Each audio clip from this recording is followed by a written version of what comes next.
हाँ तो साथियों, अब हम एंशियंट हिस्ट्री का 11 चैप्टर देखेंगे। उत्तर भारत के राजपूत राजवंशों का इसमें हम देखेंगे कि राजपूत राजवंश से संबंधित कैसे कैसे प्रश्न आते हैं परीक्षा में। तो सबसे पहले आपके सामने है सेन वंश, और सेन वंश में आप देखेंगे सामंत सेन का उत्तराधिकारी कौन हुआ था, तो विजय और सेन। सेन वंश की राजधानी कहाँ थी, लखनऊ थी। विजय सेन का उत्तराधिकारी कौन हुआ, बल्लाल सेन। बल्लाल सेन द्वारा रचित प्रचलित ग्रंथ है कौन सा, दान सागर और अद्भुत सागर। विजय सेन के गुणगान में विजय प्रशस्ति किसने लिखी है, श्रीहर्ष ने लिखी है। बल्लाल सेन द्वारा रचित प्रचलित ग्रंथ कौन सा है, दान सागर और अद्भुत सागर। और विजय सेन के गुणगान में विजय प्रशस्ति किसने लिखी थी, श्रीहर्ष ने। और बल्लाल सेन ने किस प्रथा को बढ़ा दिया था, जाति प्रथा और कुलीन प्रथा को बढ़ावा दिया था। पवन दूत किसने लिखी है, तो धोई ने लिखी है। लक्ष्मण सेन कब गद्दी पर बैठा था, तो 1178 ईस्वी में। लक्ष्मण सेन का दरबारी कवि कौन था, तो जयदेव था। देवपाड़ा में झील एवं शिव का मंदिर का निर्माण किसने करवाया है, तो विजय सेन ने करवाया है। लक्ष्मण सेन का न्यायाधीश तथा मंत्री कौन था, तो हलायुद्ध था। जयदेव रचित ग्रंथ है गीत गोविंद। सेन वंश के संस्थापक सामंत सेन और किस नाम से जाना जाता है, तो ब्रह्म क्षत्रिय के नाम से। सेन वंश की स्थापना किसने और कहाँ की थी, तो सामंत सेन ने की थी राड़ में। और आर्य सप्तशती की रचना किसने की है, तो गोवर्धन ने। और विजय सेन का कौन सा धर्म का अनुयायी था, तो शैव धर्म का ये अनुयायी था। साथियों, अब देखते हैं गेहड़वाल वंश के बारे में। तो गेहड़वाल वंश के संस्थापक कौन थे, चंद्रदेव। गेहड़वाल शासकों के दूसरे किस नाम से जानते हैं, तो काशी नरेश। गेहड़वालों की राजधानी थी कन्नौज। जयचंद्र का पुत्र हरिश्चंद्र किसके अधीन शासन करता था, तो मोहम्मद गौरी के।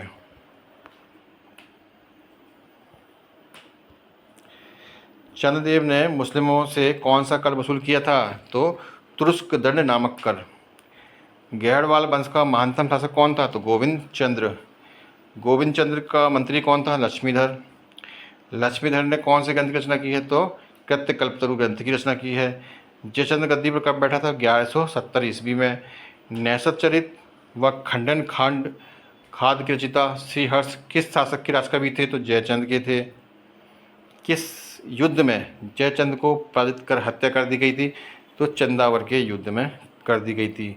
और ये चंदावर का युद्ध कब हुआ था, तो ये चंदावर का जो युद्ध हुआ था 1193-94 में हुआ था। और इसमें आप देखेंगे मोहम्मद गौरी ने इसको मार दिया था।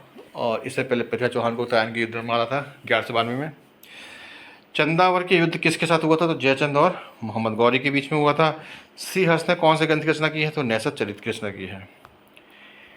गेहड़वाल वंश की स्थापना कब हुई, 1000 ईस्वी से 1085 ईस्वी में। जयचंद्र की पुत्री संयोगिता का अपहरण किसने किया था, तो पृथ्वीराज चौहान ने किया था। गेहड़वाल वंश का अंतिम शासक कौन था, जयचंद था। आइए देखते हैं चौहान वंश। चौहान वंश की स्थापना किसने की थी, तो वासुदेव ने। चौहान वंश की स्थापना किस सदी में की गई थी, 6वीं सदी में। अणयराज की हत्या किसने की थी, पुत्र जगदेव ने। अजयराज किस धर्म का विरोधी था, जैन धर्म का। चौहान वंश का सबसे प्रतापी शासक कौन था, बिग्रहराज चतुर्थ। बिग्रहराज चतुर्थ की रचना कौन सी है, हरिकेली नाटक। हिंदी भाषा का प्रथम महाकाव्य किसे कहा जाता है, तो पृथ्वीराज रासो को। पृथ्वीराज विजय की रचना किसने की थी, तो राजकवि जैनक ने की थी। रणथंबोर में जैन मंदिर का शिखर किसने बनवाया था, तो पृथ्वीराज चौहान ने बनवाया था।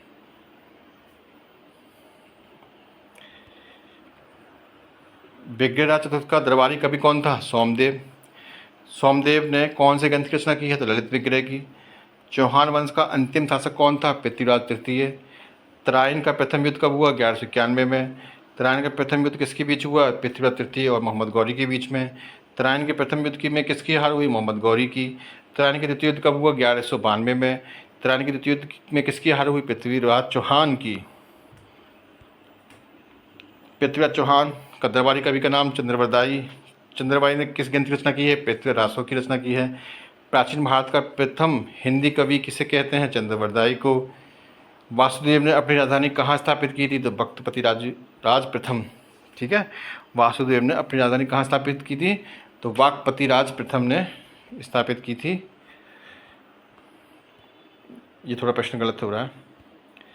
और राजस्थान के अजमेर नगर की स्थापना किसने की थी? तो अजयपाल ने की थी। राजस्थान के अजमेर नगर की स्थापना अजयपाल ने की थी। सुल्तान महमूद की सेना को अडेराज ने कहाँ हराया? तो अजमेर के निकट। मोहम्मद गौरी को 1178 ईस्वी में किसने हराया था? तो गुजरात के चालुक्य शासक मूलराज ने। चंदेल शासक परमादिदेव को किसने हराया? जिसमें आला और उदल, अल्लाह गलत लिखा हुआ, आला उदल हैं, भी मारे गए थे। तो पृथ्वीराज तृतीय ने। अब बात करते हैं परमार वंश। परमार वंश का संस्थापक कौन था? उपेंद्र कृष्णराज। भोज परमार में कौन कौन से मंदिरों का निर्माण कराया है? तो केदारेश्वर, सोमेश्वर, सोमनाथ और रामेश्वर। भोज को किस उपनाम से जाना जाता है? तो कविराज। भोज के समय साहित्य का मक्का किसे कहा जाता है? धार को। परमारों की राजधानी कहाँ थी? उज्जैन। परमार वंश के प्रथम स्वतंत्र एवं प्रतापी शासक कौन थे? तो शीयक। सिंधुराज कब गद्दी पर बैठा है? तो 995 ईस्वी में। सिंधुराज ने कौन कौन सी उपाधि धारण की थी? तो श्रीवल्लभ, पृथ्वीवल्लभ एवं अमोघवर्ष की। धार नगरी को किसने स्थापित किया? भोज परमार ने। प्रारंभिक परमार किसके सामंत थे? राष्ट्रकूटों के। परमार शासक मुज्ज ने किसको हराया था? हूणों को। परमार शासक मुज्ज ने चालुक्य शासक तेल द्वितीय को कितनी बार पराजित किया? 6 बार। नेक्स्ट है चंदेल वंश के बारे में देखते हैं। चंदेल वंश का संस्थापक कौन था? नन्नुक। चंदेलों की प्रारंभिक राजधानी कहाँ थी? खजुराहो। प्रतिहार राजा देवपाल को किसने हराया? यशोवर्मन ने। धंगदेव ने कहाँ जल समाधि ली थी? प्रयाग संगम में। शाही वंश की सहायता के लिए महमूद गजनवी के विरुद्ध सेना किसने भेजी? गणदेव ने। चंदेल वंश का अंतिम शासक कौन था? वीरवर्मन द्वितीय।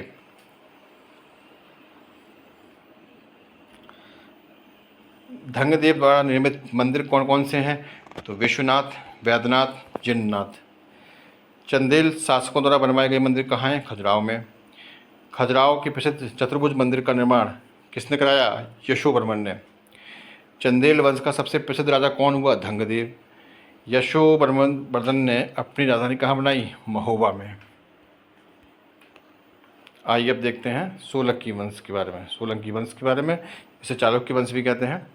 तो किसने माउंट आबू पर्वत पर एक मंडल का निर्माण कर अपने 7 पूर्वजों की गजारोही मूर्तियों की स्थापना की है? तो जय सिंह सिद्धराज ने। मोढेरा का सूर्य मंदिर किस राजाओं ने बनवाया था? सोलंकी राजाओं ने। सोलंकी वंश की स्थापना 942 ईस्वी में हुई थी। और सोलंकी वंश की स्थापना किसने की थी? मूलराज प्रथम ने। भीम प्रथम ने आबू पर्वत को किससे छीना था? परमारों से। अहमदाबाद की स्थापना किसने की थी? कर्ण ने। जयसिंह कब गद्दी पर बैठा? 1094 ईस्वी में। जयसिंह ने कौन सी उपाधि धारण की थी? सिद्धराज की। प्रसिद्ध जैन आचार्य हेमचंद सूरी किसके दरबार में रहते थे? जयसिंह के। सिद्धपुर का प्रसिद्ध रुद्र महाकाल मंदिर का निर्माण किसने करवाया? जय सिंह सिद्धराज ने। गुजरात का अंतिम हिंदू शासक कौन था? कर्ण द्वितीय। सोलंकी वंश की राजधानी कहाँ थी? अहिल्यानवाड़ में।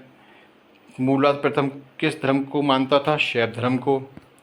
और महमूद गजनवी के आक्रमण के समय गुजरात का शासक कौन था? तो भीम प्रथम।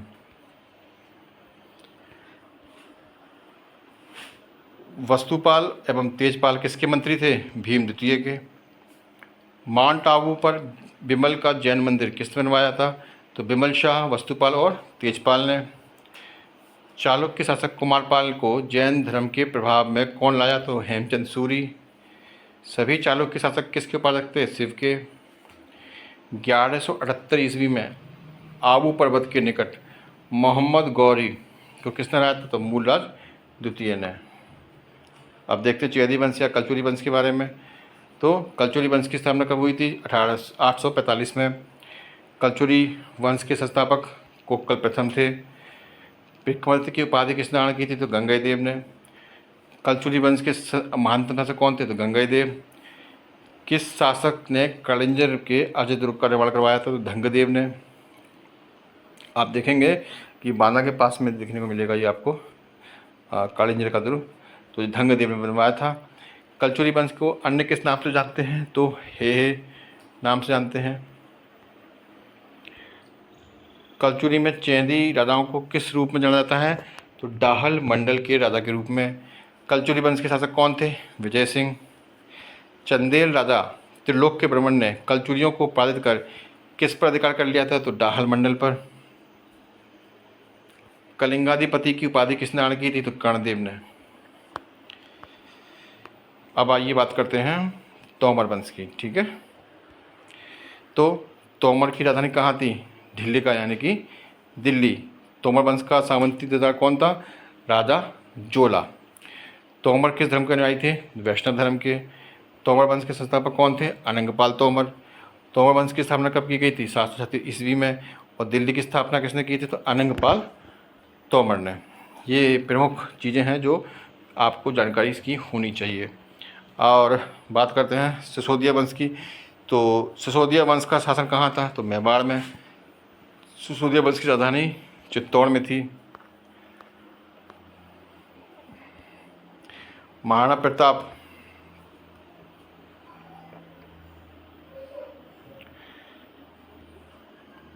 महाराणा प्रताप के घोड़े का नाम क्या था? चेतक। राजा कुंभा सबसे ज़्यादा शौकीन था संगीत का।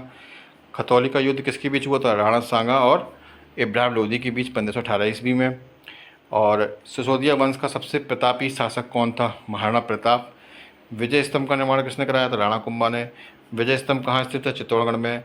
1576 ईस्वी में प्रसिद्ध हल्दी घाटी युद्ध किसके बीच हुआ था? तो अकबर और महाराणा प्रताप के बीच में हुआ था। और महाराणा प्रताप का सबसे पराक्रमी सेनापति कौन था? तो झाला सरदार। सिसोदिया वंश किस कुल से थे? तो राजपूत सूर्यवंशी कुल से थे। नेक्स्ट वीडियो हमारा जो होगा वो त्रिपक्षीय संघर्ष, पाल प्रतिहार और राष्ट्रकूट संबंधित होगा। तो साथियों, अगर आपने अभी तक चैनल को सब्सक्राइब नहीं किया है तो जल्दी से चैनल को सब्सक्राइब करें और बेल आइकन को जरूर दबाएं, जिससे कि आपको समय पर वीडियो मिल जाए। तो मिलते हैं नेक्स्ट वीडियो में, तब तक के लिए नमस्कार।